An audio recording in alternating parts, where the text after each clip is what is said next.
নমস্কাৰ সকলোকে মিডিয়াছ ভিডিঅ' চেনেললৈ স্বাগতম জনাইছোঁ। আশা কৰোঁ সকলোৰে ভাল। মই আজি লৈ আহিছোঁ আপোনালোকৰ মাজলৈ আমৰা টেঙাৰ সৈতে মাছৰ ৰেচিপি। আপোনালোকে চিনি পাইছেনে বাৰু? এইটো আমি আমৰা টেঙা বুলি কওঁ, আপোনালোকে কি কয় মই নাজানো। তো এইটো টেঙাৰে আজি মই মাছ বনাম, সেয়ে ভাবিছোঁ আপোনালোকক এবাৰ দেখাই দিওঁ। আহকচোন চাওঁ মই কেনেদৰে বনাওঁ। প্ৰথমতে মই মাছখিনি ফ্ৰাই কৰি ল'ম।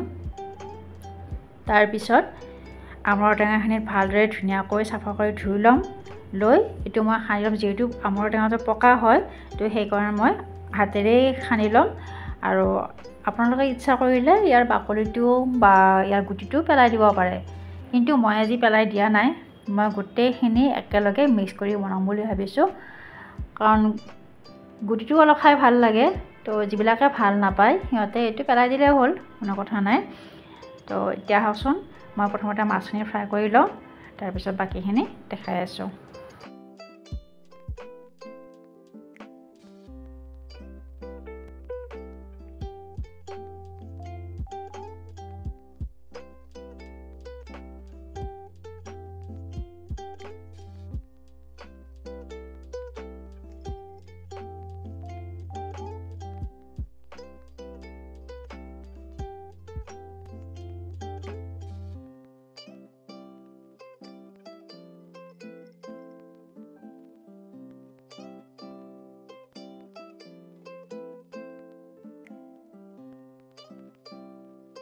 এই আমৰাটো পকাৰ কাৰণে মই এইটো হাতেৰে সানি লৈছোঁ, আৰু যদি কেঁচা থাকে তেতিয়াহ'লে আপোনালোকে চুৰিৰে সৰু সৰুকৈ কাটি ল'ব।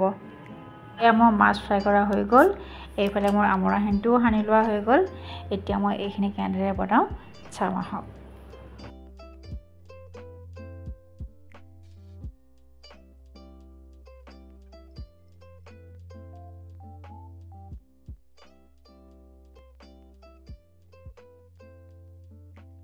ইয়াতে মই মাছ ফ্ৰাই কৰি ৰৈ যোৱা তেলখিনিতে দুটামান সৰিয়হ দি দিছোঁ। দি তাৰপিছত ইয়াত মই টেঙাখিনি দি দিলোঁ। ইয়াত মই বেলেগ বস্তু এড নকৰোঁ, অকল হালধি আৰু নিমখ আন্দাজমতে, মানে সোৱাদ অনুসৰি নিমখ অলপ দি দিম মই। তাৰপিছত ইয়াত মই অলপ পানী দি দিম, যিমানখিনি আপোনালোকক লাগে আৰু সিমানখিনি পানী দি দিব। ইয়াতে মই অলপ পানী দি দিম। পানীখিনি দিয়াৰ পিছত অলপমান সময়ৰ কাৰণে মই উতলিব থৈ দিম।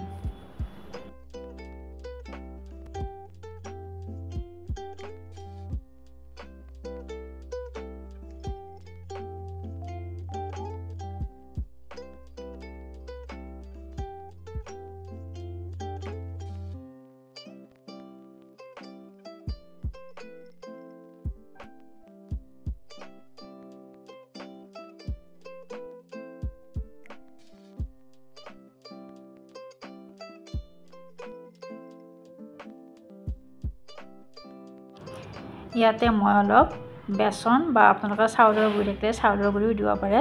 ইয়াতে অলপ মই বেচন পানী মিহলাই টেঙাখিনিত মই দি দিম, যাতে আঞ্জাটো অলপ মানে গোটা হয়। বেছি পানীয়া হ'লে ভাল নালাগে, সেইকাৰণে ইয়াতে মই অলপ বেচন গুড়ি দিছোঁ। আপোনালোকে চাউলৰ গুড়ি থাকিলে দিব পাৰে। এতিয়া মই এইখিনি অলপ উতলিব দিম, তাৰপিছত ইয়াত মই দি দিম মাছখিনি। আপোনালোকৰ যিমানখিনি মাছ লাগে সিমানখিনি মাছ দি দিব। আমাৰ যিহেতু 3জন মানুহে মাছ খাওঁ, তো আমি 3 পিচ মাছ ইয়াত মই দি দিছোঁ। এতিয়া মাছখিনি দিয়াৰ পিছত আকৌ অলপমান সময়ৰ কাৰণে মই উতলিব দিম।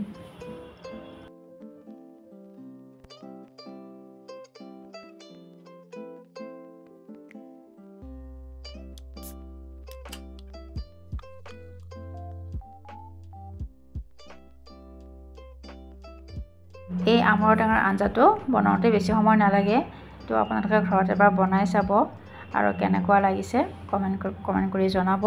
লগতে মোৰ ভিডিঅ'টো চাই যদি ভাল লাগিছে লাইক কৰিব, শ্বেয়াৰ কৰিব আৰু ছাবস্ক্ৰাইব কৰিবলৈ নাপাহৰিব।